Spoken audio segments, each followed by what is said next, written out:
Gauss's law की अब हम पहली एप्लीकेशन पे बात करने वाले हैं। नहायत आसान है, लेकिन क्या है कि सिर्फ वो 2 पॉइंट्स याद रखने हैं कि एक क्लोज सरफेस होनी चाहिए, एक charge should be inside the surface होना चाहिए गॉसेस लॉ अप्लाई करने के लिए।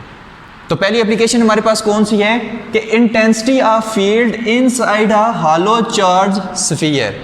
एक हमारे पास कोई भी हॉलो चार्ज स्फीयर है, ठीक है। हॉलो मतलब कि ये हमारे पास क्या है, एक स्फीयर है, लेकिन अंदर से ये क्या है, खाली है, ठीक है। ये क्या होता है, हॉलो चार्ज स्फीयर होता है।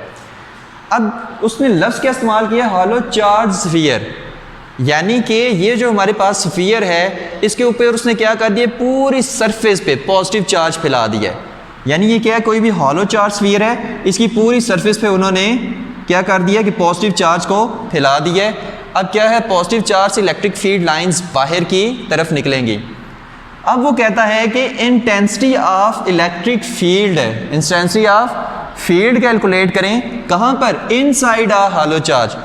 इधर अंदर इंटेंसिटी ऑफ फील्ड फाइंड करनी है, जबकि सारा चार्ज क्या पड़ा हुआ है, स्फीयर के बाहर पड़ा हुआ है। तो इसको अप्लाई करने के लिए हम क्या करेंगे, अंदर की तरफ एक गॉसियन सरफेस बनाएंगे, क्योंकि एक क्लोज सरफेस हमारे लिए ज़रूरी है गॉसेस लॉ अप्लाई करने के लिए। एक हम इमेजिनरी इसको सॉल्व करने के लिए क्या कर लेंगे, एक अंदर एक गॉसियन सरफेस बना लेंगे। अब गॉसियन सरफेस का ये जो हमारे पास रेडियस है, इसको मैं क्या कह देता हूँ, आर डैश, और ये जो ऊपर वाली जो बड़ी सरफेस है इसका जो रेडियस है उसको मैं कह देता हूँ कि ये क्या है, आर है। और यहाँ पे लिखें कि R dash less than R. R क्या है, बड़ा स्फीयर है, और जो इमेजिनरी हमने स्फीयर एक हमने इमेजिनरी कंसीडर किया है गॉसियन सरफेस, वो क्या है, छोटा है, R dash less than R. और फाइंड हमने क्या करनी है, इलेक्ट्रिक फील्ड इंटेंसिटी फाइंड करनी है, कहाँ पर, इस हॉलो स्फीयर के अंदर फाइंड करनी है। अब हमारे पास जो गॉसेस लॉ का फार्मूला था वो क्या था, phi A is equal to q by epsilon naught. अब ये मैंने क्या कहा था कि ये जो चार्ज Q है ये इनसाइड द सरफेस होना चाहिए। तो क्या यहाँ पर पूरे स्फीयर में इनसाइड पे कहीं पर चार्ज नज़र आ रहा है, नहीं नज़र आ रहा, चार्ज तो सारा आउटसाइड है, लिहाजा चार्ज की वैल्यू हमारे पास क्या हो जाएगी, 0 हो जाएगी, क्योंकि इनसाइड नहीं है। तो यहाँ पर Q इज इक्वल टू 0 हो जाएगा कि चार्ज हमारे पास इनसाइड है ही नहीं है।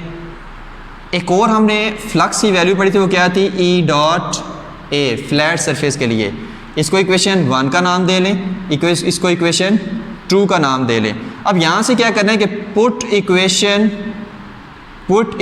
2 इन 1। तो जब इक्वेशन 2 को इक्वेशन 1 में पुट करेंगे तो हमारे पास क्या आंसर आएगा, वो चीज़ तय करनी है कि E dot A is equal to q by epsilon naught. अब यहाँ पे मैंने क्या कहा है कि चार्ज क्या है, 0 है। तो जब चार्ज को यहाँ पर 0 पुट करेंगे तो ये सारी टर्म क्या हो जाएगी, 0 हो जाएगी। तो E डॉट ए हमारे पास क्या आ जाएगा, इज इक्वल टू 0।